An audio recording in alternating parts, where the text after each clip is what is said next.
Bismillahirrahmanirrahim. Chers élèves de première année du collège Cedr Hal Al-Shati, votre prof Fadil vous souhaite la bienvenue dans une nouvelle leçon qui porte le titre Protection contre les dangers du courant électrique.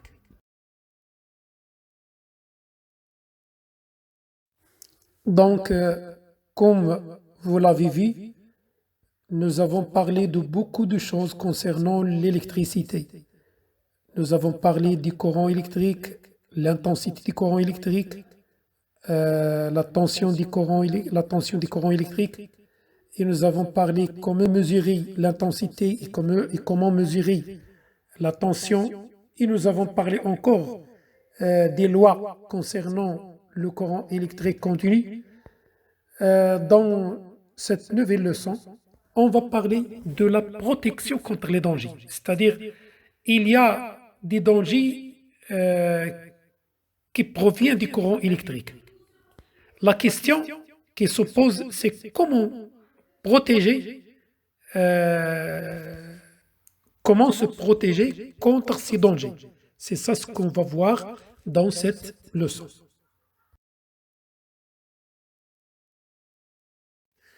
Notre premier paragraphe, c'est la recherche de la panne électrique. Donc, lorsqu'on ferme l'interrupteur, la lampe ne s'allume pas. Où se trouve la panne? Donc, il y a une panne, puisque la lampe ne s'allume pas. Donc, où se trouve-t-elle la panne? C'est pour cela que je vais faire cette démarche. Je détecte une panne dans un circuit électrique. Je teste un à un les éléments du circuit défectueux en utilisant un voltmètre ou une ampoule neuve. C'est-à-dire je vais utiliser une ampoule en parallèle avec chaque élément du circuit. Et installez-le en parallèle avec chaque élément du circuit. On peut aussi utiliser un ohmmètre.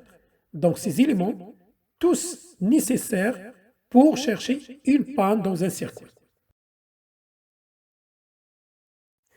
Et avant de parler des pannes du courant électrique, on va parler d'abord des courts-circuits. C'est-à-dire, qu'est-ce que c'est qu'un court-circuit? Dans un circuit en série, je vais réaliser l'expérience suivante. On réalise le montage ci-dessous. Donc, le montage est composé par deux lampes qui sont montées en série. Après, je vais utiliser un fil pour court-circuiter la lampe L1. Donc, qu'est-ce que je vais avoir après ce court-circuitage?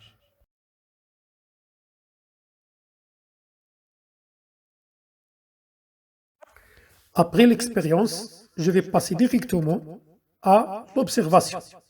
Donc, lorsque le fil de court-circuit est ajouté, je vais observer deux choses. La première chose, c'est que L1 s'éteint. La lampe L1, il ne s'allume pas, elle s'éteint. Et l'éclat de L2 devient plus fort, c'est-à-dire la lumière de la lampe L2 s'ajoute et devient plus lumineux. Interprétation. Le courant ne traverse plus la lampe L1, puisqu'il s'éteint, donc il n'est pas traversé par le courant électrique, mais passe par le fil de court-circuit. Le courant, il passe par le fil de court-circuit. La conclusion. Dans un circuit en série, un récepteur court-circuité ne fonctionne plus et les lampes des circuits possèdent un éclat plus fort. Ils risquent de griller.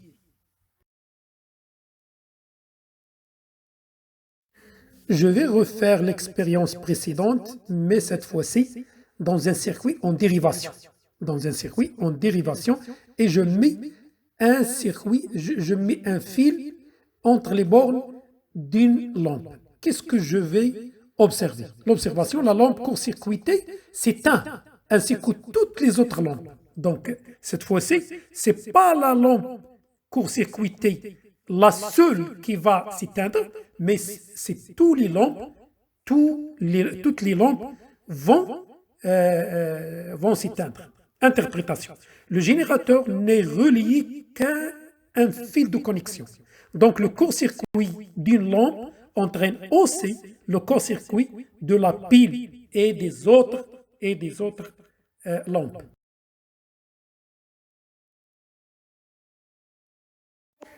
La conclusion. Dans un circuit avec dérivation, le court-circuit d'un récepteur entraîne le court-circuit des générateurs et des autres récepteurs. Les récepteurs cessent de fonctionner. Il y a risque d'endommager le générateur et de provoquer un incendie. Et c'est ça ce qu'on peut avoir dans les maisons.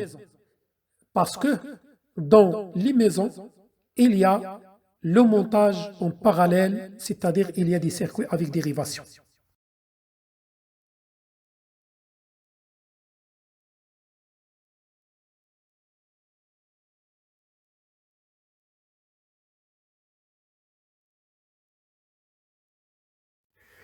Et on va passer maintenant au danger des courants. Court-circuit d'une pile. Schéma de l'expérience 1. Donc, voyez dans le schéma A, il y a un montage simple, une lampe et une pile. Donc, nous voyons que le courant circule des bornes positives vers la borne négative de la pile à l'extérieur de la pile. Et c'est pour cela qu'on voit, nous allons voir que la lampe s'allume. Mais lorsque je court-circuite la pile, donc le courant, il sort de la borne positive et tourne dans le fil, puis retourne à la pile. C'est ça ce qu'on appelle le court-circuit. Conclusion, en cas de court-circuit d'une pile, il y a un échauffement des circuits et une usure rapide de la pile. Des secteurs, il y a un risque d'incendie.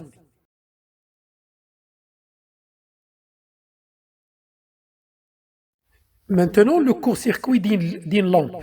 J'ai fait le court-circuit d'une pile. Maintenant, le court-circuit d'une lampe. Et je passe directement au schéma de l'expérience 2. C'est pour cela, lorsque je court-circuite la lampe, qu'est-ce que je peux voir? L'observation, la lampe ne brille pas. La lampe, il ne s'allume pas. Ou bien la lampe, elle s'éteint. Il ne brille plus. Et la laine de fer, il se brûle. Il se brûle comme vous voyez dans notre schéma. Conclusion, lorsque le court-circuit se produit, la lampe s'éteint et l'intensité devient plus intense, entraînant la chaleur des fils de connexion et de la pile.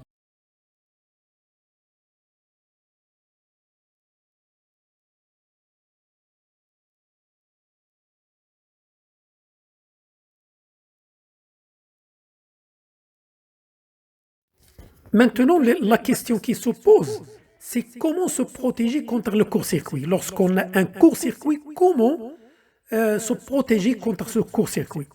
Pour se protéger contre le court-circuit, on utilise un fusible. Le symbole du fusible, c'est celui-là, comme vous le voyez là. Et il y a plusieurs types de fusibles, comme vous voyez dans ce schéma.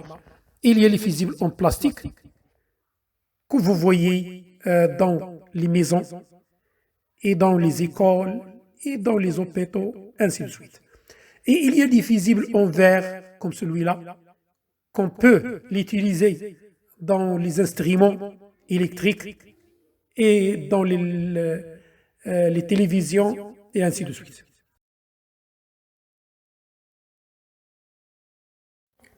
Maintenant, je vais poser la question de la manière suivante. Comment il fonctionne le fusible? D'abord, le fusible, c'est un composant électrique très simple, c'est-à-dire un composant où il y a un conducteur qui se passe de la première borne à la deuxième borne. Donc, lorsque le courant s'augmente, ou bien lorsque la valeur de l'intensité du courant électrique a augmenté, la température du conducteur va aussi s'augmenter. C'est pour cela qu'il va s'échauffer. Et après, il se brûle. Il se brûle pour couper enfin ce conducteur comme vous voyez dans ce schéma-là. Maintenant, on va parler de différents types de fusibles. Comme vous voyez dans ce schéma, dans le premier schéma, il y a des fusibles en plastique pour la voiture. Ces fusibles, ils sont utilisés dans les voitures. Et dans ce deuxième schéma, il y a des fusibles en céramique pour l'installation électrique domestique, c'est-à-dire dans les maisons. On peut voir comme ce type de fusible. Et il y a un élément ou bien un fusible automatique. Un fusible automatique. C'est le disjoncteur automatique. Le disjoncteur automatique,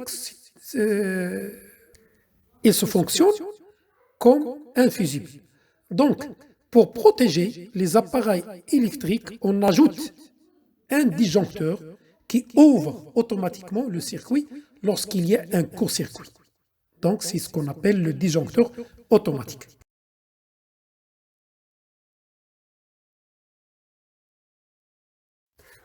Et je passe maintenant aux précautions indispensables. Qu'est-ce que c'est que les précautions indispensables? En arabe, الاحتياطات الضرورية. الاحتياطات الضرورية يعني التي تتعلق بأخطار الكهرباء. Donc, avant de passer au paragraphe, je vais vous donner un schéma d'une installation électrique domestique. Vous voyez dans le schéma où il y a des fusibles partout, pour protéger les différents types de machines électriques. Vous voyez dans chaque partie de cette installation, je trouve un fusible monté dans une ligne électrique, ou bien dans un conducteur électrique, c'est-à-dire pour protéger l'appareil au-dessous. Donc, ça, ce fusible pour protéger cet appareil, ce fusible pour protéger cet appareil, ce fusible pour protéger, par exemple, la télévision, et ce fusible pour protéger la machine à laver, ce fusible pour protéger les lampes, et ainsi de suite. Donc, pour chaque appareil, il faut avoir un fusible pour la protection. Et l'installation tout entière doit être protégée par un disjoncteur automatique. Donc, ça, c'est une installation électrique domestique. Et pour finir la leçon, je vais vous donner des précautions, c'est-à-dire des précautions qu'il faut les respecter en cas où il y a un danger électrique. D'abord, il faut savoir que le corps humain est un conducteur, surtout si il est humide. يعني في حالة رطوبة، إذا كان في حالة رطوبة يكون موصلا للتيار الكهربائي أكثر. Il peut donc être en situation d'électrisation. Qu'est-ce que c'est que l'électrisation? C'est-à-dire traversé par un courant électrique. Lorsque le corps humain est traversé par un courant électrique, il est en situation d'électrisation. L'électrisation peut être mortelle. C'est l'électrocution. Donc l'électrocution, en arabe الساق الكهربائي. Les précautions qu'il faut les respecter sont les suivantes. Premièrement, ne jamais toucher une borne d'une prise électrique. Deuxièmement, ne jamais toucher un fil dénudé. Un fil dénudé, c'est-à-dire موصل للتيار من غير غشاء plastique. Troisièmement, ne jamais réparer un appareil électrique sans l'avoir débranché. عند إصلاح عطب كهربائي لجهاز كهربائي ينبغي إزالة الجهاز عن التيار الكهربائي. Quatrièmement, ne jamais utiliser un appareil électrique dans un local humide. استعمال جهاز كهربائي في مكان فيه رطوبة. Par exemple, salle de bain. Si la tension électrique est inférieure à 24 volts, il n'y a aucun risque d'électrisation pour l'être humain. Une telle tension ne peut provoquer un courant de plus de 0,5 mA, même si la peau est mouillée, on ne sent rien. Donc, pour une tension inférieure à 24 volts, c'est-à-dire 24 volts et moins, pour cette tension, on ne peut pas avoir de danger électrique. La tension du secteur à la maison vaut de 130 volts. Une telle tension peut faire circuler à travers le corps humain un courant d'intensité faible, 50 mA, mais qui peut être mortel en moins d'une seconde. Donc il faut faire attention pour la tension domestique, la tension du secteur à la maison qui est de 230 volts. Cette tension est mortelle en moins d'une seconde. Donc il faut faire attention au danger du courant électrique en général. Donc c'est la fin de la leçon. J'espère que vous avez bien compris ce que je viens de vous expliquer. Et je vous quitte pour l'instant et à la prochaine fois. Merci pour vous et au revoir.